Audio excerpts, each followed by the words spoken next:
Donc, je me permets de vous laisser la parole pour ceux qui veulent prendre la parole. Qu'est-ce que c'est Pour ceux qui veulent prendre la parole, n'hésitez pas. Je ne sais pas si Jason, tu veux reprendre un petit peu la parole pour remettre un peu de lumière et de Kia autour de tout ça.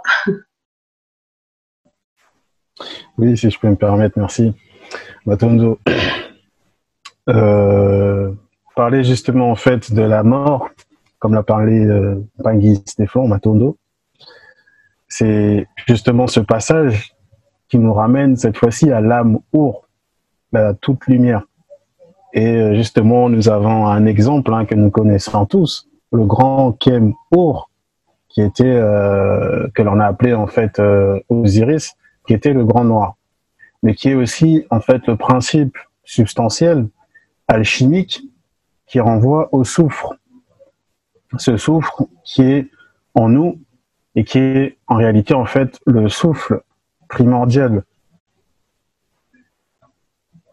Parce que parler de cette réalité substantielle, cette réalité en fait mentale, moi ça me fait penser encore une fois à la doctrine des anciens quand ils parlent de la métempsychose. La métempsychose, c'est ce qu'ils ont appelé la transmigration de l'âme.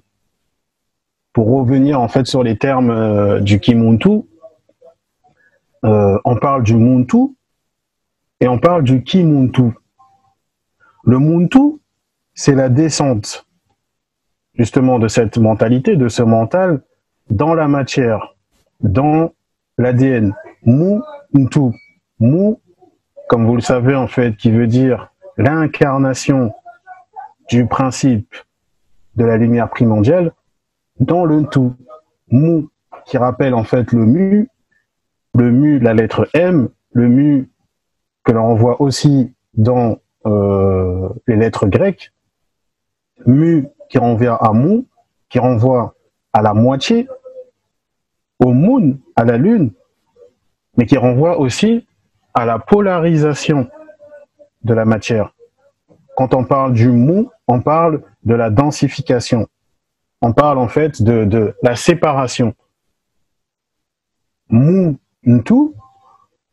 c'est donc en fait la polarisation de l'énergie primordiale, donc de ce principe mentaliste, qui va s'incarner en fait dans le Ntu qui est l'ADN. Donc l'incarnation du divin dans l'ADN. C'est ça que ça veut dire Muntu. On sait que avant les anciens Égyptiens, il y avait une société très très bien organisée qu'on appelait le peuple des Mu. Mu qui renvoie à un. Mu que l'on retrouve dans Moshi ou Musi ou Munti et qui rappelle en fait l'unité. Pourquoi? Parce qu'à l'origine, tout est un. Alain tout à l'heure a parlé de la soupe prébiotique, la soupe quantique, où tout est confus. Un peu comme ce qu'on dit dans les anciennes sociétés secrètes quand on parle en fait du ordos ab chaos. Le chaos, c'était pas en fait le désordre au sens où voilà on l'entend maintenant à l'heure actuelle. Non, c'était une certaine confusion, une soupe zodiacale, comme disent ceux qui sont initiés par exemple à la Kabbale, la soupe zodiacale, la soupe qui va donner après différenciation, après ordonnancement, la vie. Et donc, parler plus vulgairement en fait de ce principe mental, c'est en réalité, dans la tradition africaine en l'occurrence, parler du feu. Le feu, c'est le Mbi, M-B-I. Mais quand nous disons le Mbi, c'est déjà quelque chose de manifeste. Pourquoi? Parce que en réalité, ce mental est invisible, quoi qu'on en dise ou quoi qu'on en fasse. On pourra jamais voir, en fait, c'est comme les chrétiens quand ils disent on peut jamais voir Dieu. C'est à peu près pareil. Pourquoi? Parce que voir Dieu, c'est littéralement en fait se fondre en lui. C'est littéralement mourir. C'est fusionner avec la conscience divine. Donc, parler du principe mentaliste, c'est parler de l'omnipotence du feu, l'omni-agence, l'omniscience, et voilà. Et l'omni-tout, quoi, en fait, si on peut dire ça comme ça. L'omniprésence. L'omniprésence, pardon, je l'avais oublié celle-là. Quoi? Et Alan a ajouté l'omnibus. L'omnibus, ouais. Et du coup...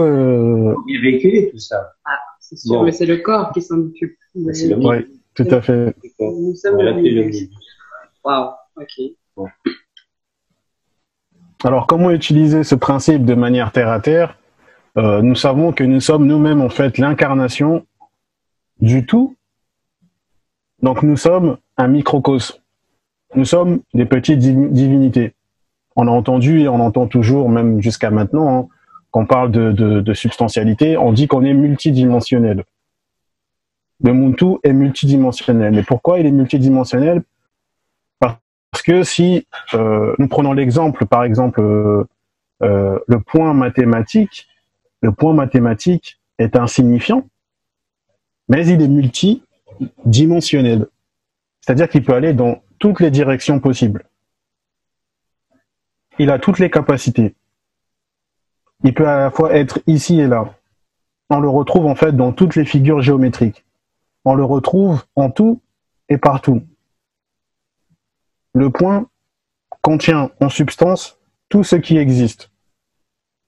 Et ce point, enfin, si on le considère d'un point de vue mathématique, est partout et en tout en même temps. Et ce point, c'est nous. Si on peut dire ça comme ça. Cette conscience qui s'incarne dans un corps et qui est infiniment petite, infinitésimale par rapport à l'univers, mais qui est dotée en fait des capacités les plus extraordinaires qui soient. Se dire que ce principe mental nous appartient, c'est dire qu'on a les capacités extraordinaires à notre niveau. Pourquoi? Parce que dans la science hermétique, dans l'alchimie, la distance n'existe pas. Le haut et le bas n'existent pas. Rien de ce qui est n'a une forme n'existe de manière intrinsèque. Et donc, nous avons cette capacité, en fait, d'incarner n'importe quelle chose, de faire n'importe quelle chose, de nous projeter, de revenir, d'aller dans le futur. Pourquoi? Parce que nous sommes partout en même temps.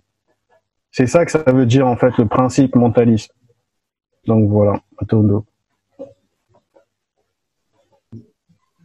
Je me permets de revenir par rapport à une discussion justement qu'on a eu un peu plus tôt avec toi, Tanguy Jason, par rapport justement à cette capacité d'être là partout en même temps et d'expliquer un petit peu ici en Tanguy. Un instant.